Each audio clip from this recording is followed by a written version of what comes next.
Everybody. Okay, so here's what we're going to do. We're going to use our PACE and our compass principles to collect data, which we're then going to turn into a realistic scaled model of one of the three habitats in our school forest. So for example, here is our prairie. The outline of the prairie roughly is like this. Okay? So what you're going to do is you're going to collect data on the outline of our prairie, which you're then going to turn into a scaled map of it. So how do we do that?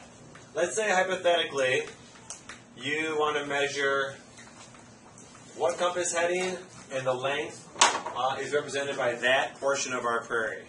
Okay? So how do we do this? How can we use these principles of mapping to create something that does look fairly realistic? First thing we have to do is stand on this corner, right here. We're going to stand here. We're going to face our body in the direction we want to map, and we're going to take a compass heading. Okay? Once you have that compass heading, you write down the heading, you put away your compass, and you just start to walk. We know how much distance we cover each time we take a step, so some very simple mathematics.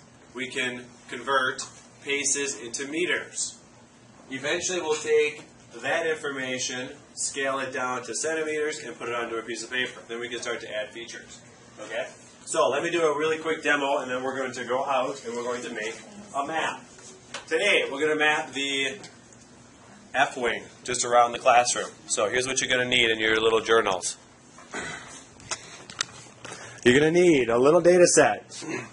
On your data set, title it F-wing map. You need the data point. You need the heading. The number of paces per heading. Eventually we will calculate how many meters and how many centimeters that equals. Okay?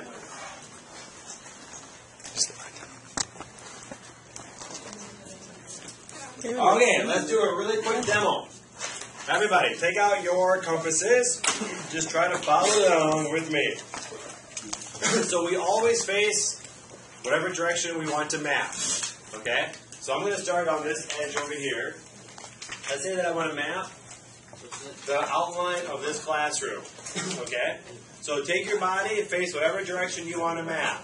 If we're outside, we would face the path in whatever direction on the path we want to map. First thing I have to do is I have to take a compass heading. So what direction am I facing? I'm going to read that off of my direction of travel arrow. I have to turn the dial until the red is in the shed or the needle is in line with north. Once the needle is in line with north, whatever number is in the direction of travel arrow, I can just write that number down. In this case, it's 195 degrees. I write down 195 degrees in my journal. I snap this thing shut, and I start to walk. Count my steps.